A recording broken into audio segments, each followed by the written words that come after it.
Halo, ketemu lagi dengan saya dalam kesempatan kali ini dalam mata kuliah Game Application Development. Dalam kesempatan kali ini, materi yang akan disampaikan adalah mengenai konsep game itu sendiri. Karena jika kita akan mengembangkan sebuah game, kita harus memahami bahwa seperti apa game yang akan kita buat nantinya.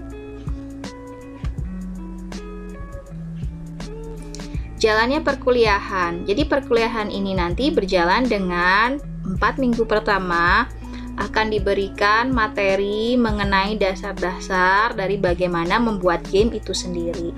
Kemudian mahasiswa dapat membuat kelompok atau sendiri untuk mulai membuat prototipe dari game itu sendiri. Jadi game yang akan dijadikan project dalam mata kuliah ini nanti dibuat dengan cara berkelompok maupun sendiri. Itu tergantung dari pilihan mahasiswa yang mengikuti mata kuliah ini. Pada kesempatan minggu ke-5 sampai ke-7, maka mahasiswa dipersilakan untuk melakukan presentasi secara online mengenai desain yang mereka telah buat. Untuk apa presentasi ini? Agar anggota mahasiswa yang mengambil perkuliahan ini dapat memberikan saran, begitu pula dengan dosen dapat memberikan saran dengan desain yang dibuat. Kenapa memerlukan waktu 3 minggu? Karena proses desain ini perlu ada perbaikan-perbaikan setiap minggunya, bergantung kepada masukan dari mahasiswa maupun dosen. Kemudian setelah itu mahasiswa akan melakukan proyek sampai akhir semester sesuai dengan timeline yang telah diberikan nantinya. Pengaturan timeline ini diberikan kepada mahasiswa, namun semua timeline harus dipenuhi oleh mahasiswa yang mengambil mata kuliah ini.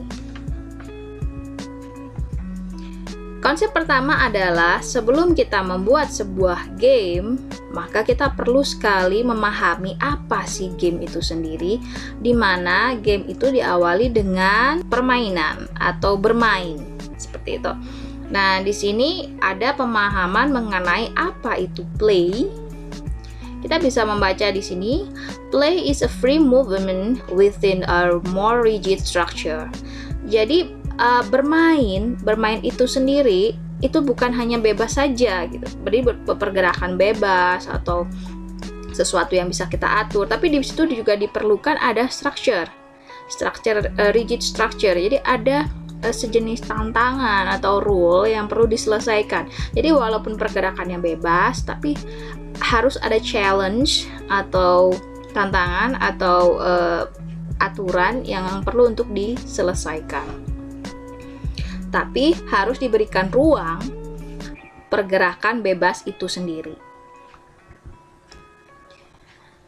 Nah, apa itu game? Di sini diberikan pemahaman bahwa a game is a system in which players engage in an artificial conflict defined by rules that result in a quantifiable outcome.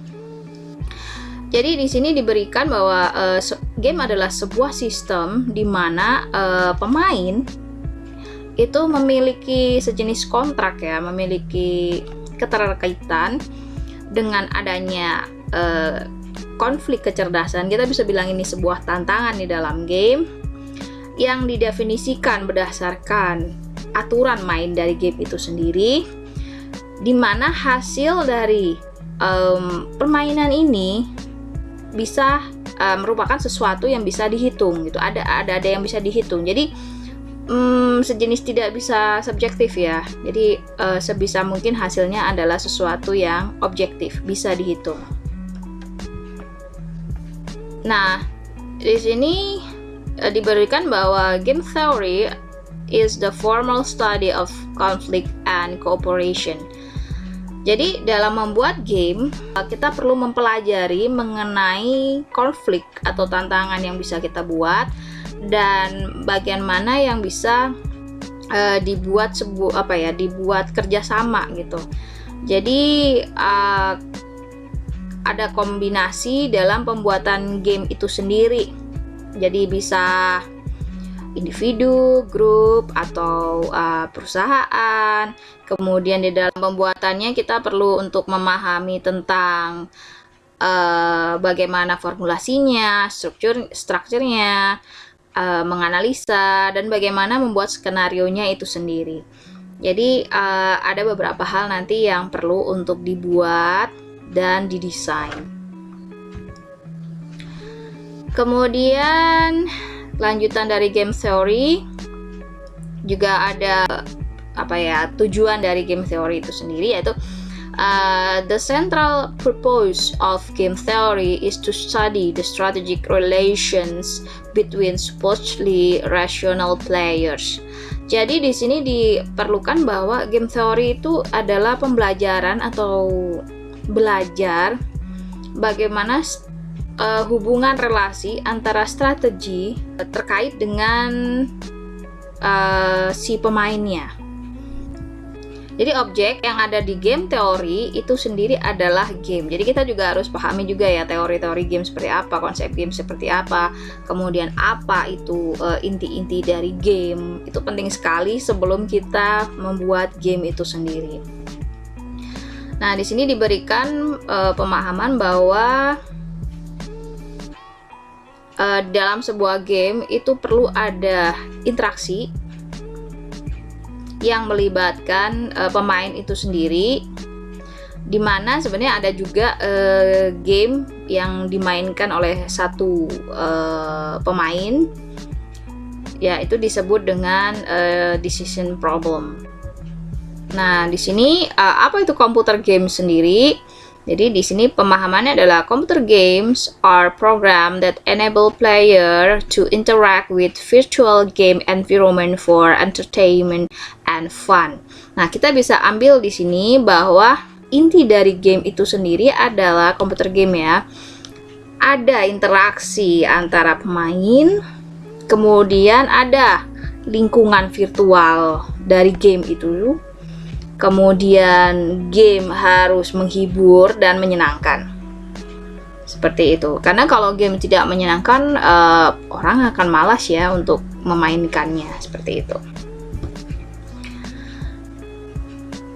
Nah, apa itu video game? Jadi video game itu bikin pergerakan image ya, intinya pergerakan image. Kemudian dari pergerakan image itu secara elektronik itu yang dibuat oleh program komputer dan ditampilkan di layar. Itu yang disebut dengan video game. Nah, untuk membuat atau mendesain game itu sendiri, kita harus memahami tipe-tipe dari computer game itu sendiri gitu ya. Jadi ini adalah tipe-tipenya. Yang pertama adalah card games, jadi game yang melibatkan kartu. Sebenarnya juga bisa jadi ini adalah permainan kartu tradisional namun dibuat komputer gamenya. Tapi tidak selalu seperti itu ya, kalian bisa mencoba untuk mendesain sendiri. Kemudian ada board game. Ini board game ini melibatkan papan. Jadi ada papan. Biasanya kalau dalam programmingnya itu menggunakan matriks. Ada puzzles. Jadi biasanya menyusun sesuatu ya, seperti Tetris yang paling kita kenal itu. Jadi puzzle-puzzle yang disusun menjadi sebuah tujuan. Seperti itu. Ada maze.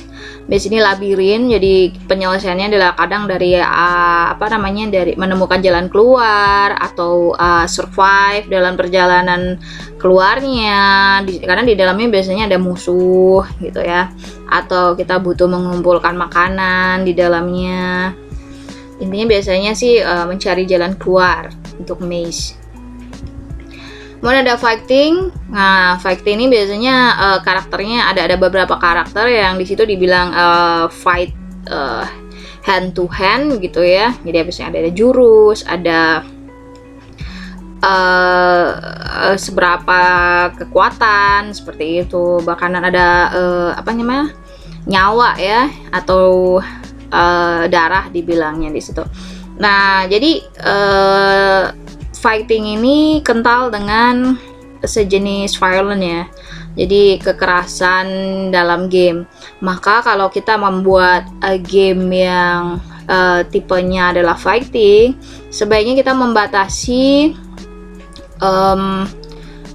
playernya. Jadi usianya tidak untuk semua umur ya.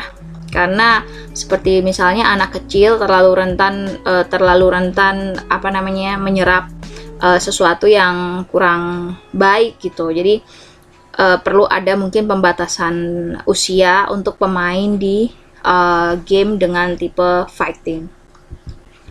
Kemudian ada action. Nah, action itu biasanya menembak ya, terus ada banyak musuh gitu, menembak.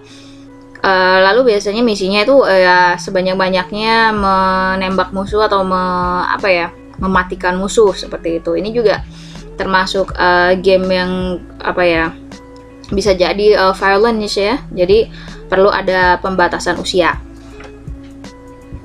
Kemudian ada adventure.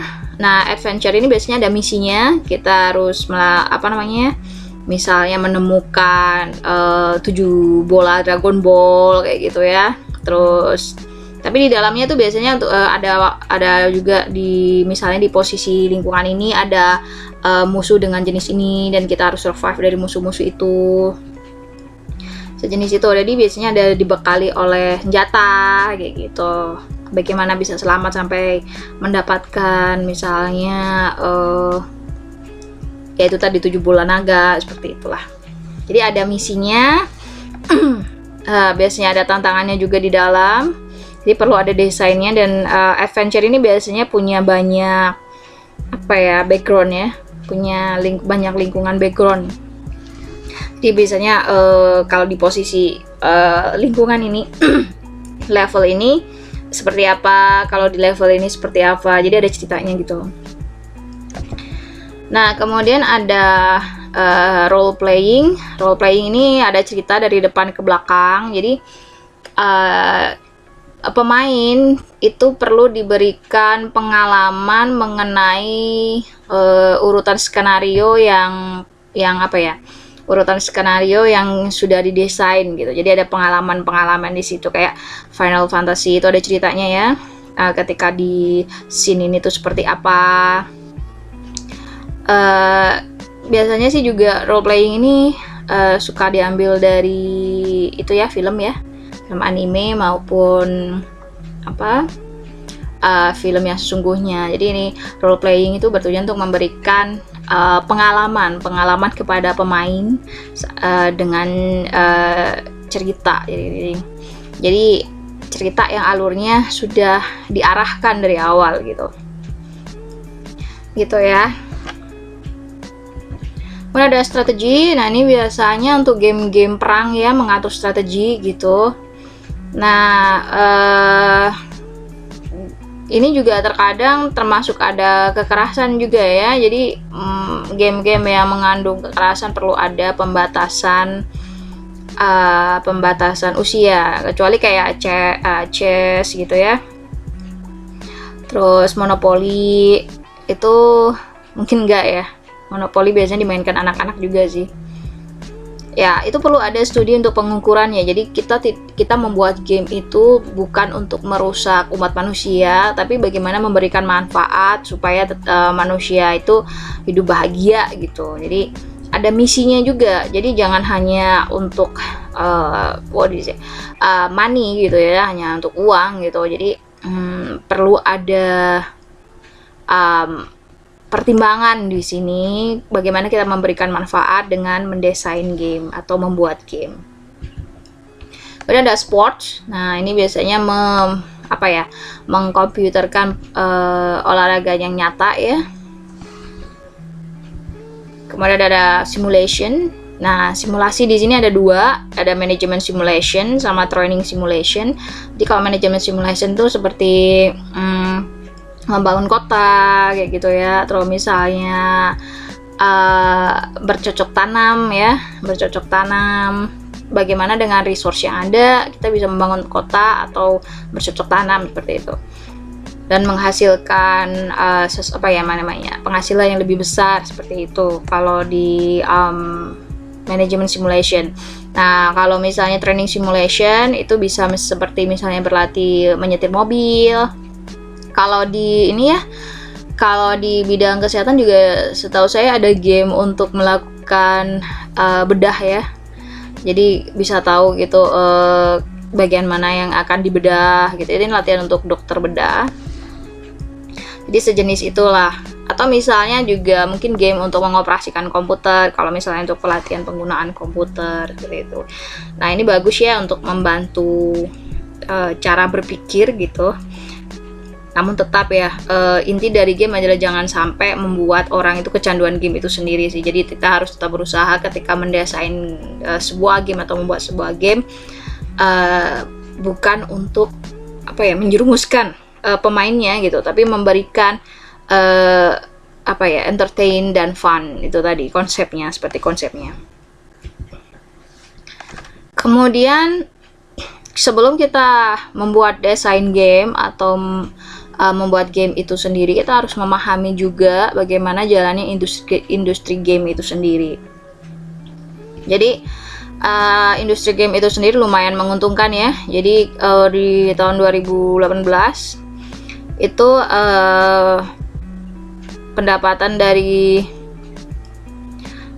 new product and technology and could be worth nearly 138 billion, jadi 138 miliar, tapi ini US dollar ya, bukan rupiah, sekitar di akhir tahun gitu, jadi lumayan besar.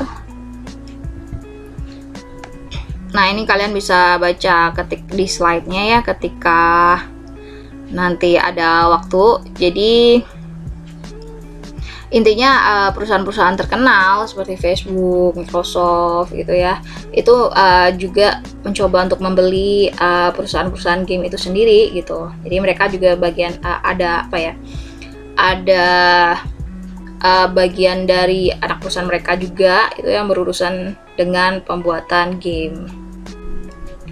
Nah, di sini dibilang bahwa game industry is always been about innovation. Jadi ya harus mengikuti ya teknologi terbaru, terus experience terbaru. Jadi UX itu penting juga untuk game ya. Kemudian nah, jadi memang pembuatan game itu tidak murah, maka perlulah kita memikirkan bagaimana caranya agar game ini bisa tetap stay dan survive gitu di dalam dunia bisnis. Nah, kita bisa pahami ini.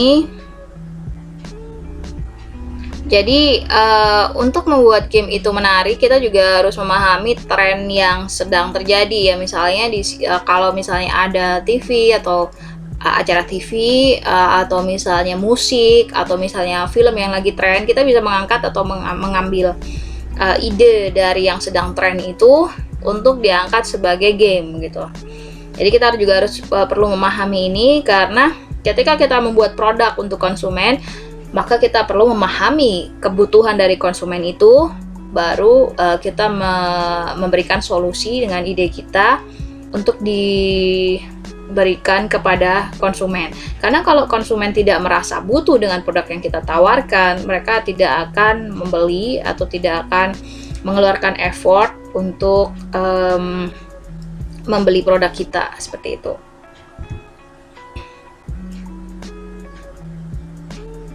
Nah, ini juga bagaimana cara agar game yang kita buat itu tetap survive di pasaran ya, karena kalau nggak survive juga kita nggak dapat pendapatan dari itu gitu. Jadi ini yang perlu kita juga harus perlu study gitu bagaimana kondisi pasar gitu ya.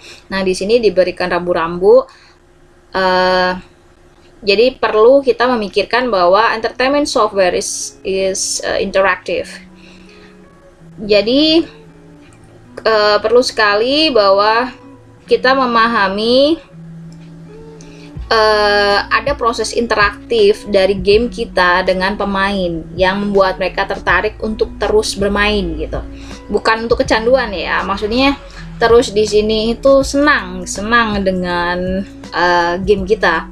Jadi perlu ada interaksi yang kita desain nanti sehingga bisa membedakan antara sesuatu yang memiliki interaksi dan tidak. Jadi jangan sampai kita membuat game yang seakan-akan itu sama aja dengan orang yang lagi potong rambut terus menunggu gitu ya, nggak ada interaksi. Tapi kita berpikir bahwa itu sudah interaksi gitu. Jadi bukan seperti itu. Interaksi itu yang bisa memberikan rasa bahagia gitu, rasa nyaman gitu ya. Kemudian nah, kita juga perlu mendesain sebuah game yang bisa membuat pemain itu bertahan dengan game kita gitu. Misalnya kalau di sini diceritain kalau untuk game role playing ya, itu sekitar perlu 150 hours atau jam untuk menyelesaikan menyelesaikan cerita dari awal sampai akhir gitu. Jadi ini perlu juga karena perlu mendesain bagaimana game yang bisa membuat user itu bertahan untuk berinteraksi dengan game kita. Kemudian kenapa sih kita perlu membuat game kita itu bisa bertahan di pasaran ya? Karena dalam pembuatannya itu tidak murah ya. Kemudian kita juga harus perlu memahami bagaimana proses pembelian dari game itu sendiri. Kalau misalnya seperti musik atau film, nah itu di pasaran seperti apa dan penggemarnya itu lebih banyak ya dibandingkan game. Maka kita juga perlu ada hitung-hitungan gitu supaya game yang kita buat itu bisa bertahan. Jadi mungkin di sini kita buat sistem belinya adalah di level 1, kemudian membuat user tertantang untuk memasuki level 2 dan dia akan membeli untuk level 2, atau bisa juga memakai jenis bisnis yang penambahan feature gitu ya, penambahan feature. Jadi kalau beli yang versi terbaru itu ada feature apanya, tantangannya lebih menarik, atau ada karakter tambahan yang menyenangkan. Nah itu kita juga harus pikirkan gitu ya. Nah jadi game itu sendiri playernya itu adalah orang-orang yang memiliki skill. Jadi memang pasarnya lebih sempit dibandingkan movie sama musik ya. Jadi ya kita perlu untuk membuat tantangan tersendiri untuk pangsa pasar dari game ini sendiri. Jadi jangan sampai si player ini bosen gitu atau selalu tidak menang-menang, seperti terlalu sulit. Jadi kita perlu mendesain gitu, atau terlalu mudah, itu juga membosankan gitu ya. Jadi seperti kesannya itu memuji, menghargai skill dari pemain ini gitu. Jadi sebenarnya kenapa sih orang bermain game? Terkadang memang karena skill mereka di dunia nyata itu kurang dihargai, maka mereka bermain game. Nah, di game ternyata skill mereka dihargai, dapat reward, dapat pujian dari sesama pemain game. Nah, itu penting gitu mungkin buat mereka. Jadi perlu ya kita memberikan kriteria ini ketika kita mendesain game, bagaimana menghargai skill dari para player ini sendiri. Nah, ini tentang pengguna dengan kelamin perempuan ya. Jadi kebanyakan memang di awal game itu banyak dimainkan oleh gender laki-laki gitu ya. Nah, terus di sini juga ada berapa persen di sini juga ada berapa persen violation yang terjadi di dalam game. Nah, semoga nanti kalau kalian yang membuat game tidak mengandung violation ini ya. Jadi sebisa mungkin gamenya friendly gitu dengan psikologi. Jadi kalau perlu sih ada studinya juga. Jadi apakah game ini bisa tidak baik untuk psikologi atau bagaimana, itu akan sangat lebih baik, sehingga memang game yang kita buat itu yang tujuannya bermanfaat memang benar-benar bermanfaat gitu. Nah, di sini ada, kalian bisa baca ya di slide-nya. Inti dari awal-awal pembuatan gamenya itu bahwa lebih banyak pengguna pria. Kemudian di sini mulai ada pengguna wanita ya, dan pengguna wanita itu biasanya menggunakan game dengan genre tertentu gitu. Nah, ini kebiasaan ya. Terkadang kalau orang Indonesia bacanya genre atau genre gitu ya. Sebenarnya kalau kalian ke Google Translate, kalian tulis tuh genre, itu bacanya genre. Jadi biar kita terbiasa bacanya genre ya. Nah, di sini kita juga harus memahami calon player kita. Kalau perempuan seperti apa, kalau laki-laki seperti apa. Kita harus memahami pasar juga dalam mendesain game. Itu diperlukan ya dalam proses develop. Jadi memahami intinya. Barang sejelek apapun, kalau misalnya konsumen itu membutuhkan, maka konsumen akan membelinya walaupun harganya mahal gitu. Jadi hal yang perlu kita survei adalah konsumen, seperti itu ya. Tapi kalau misalnya barang kita sebagus apapun, kalau konsumen nggak butuh, ya tidak ada yang membeli gitu. Jadi konsumen itu penting untuk disurvei. Kemudian ini jadi genre preference. Jadi perlu diketahui nanti tujuan konsumen kita siapa. Kita perlu memahami genre preference mereka. Kemudian mencoba untuk mengkolaborasikan tujuan kita apa dengan kebutuhan mereka. Itu penting.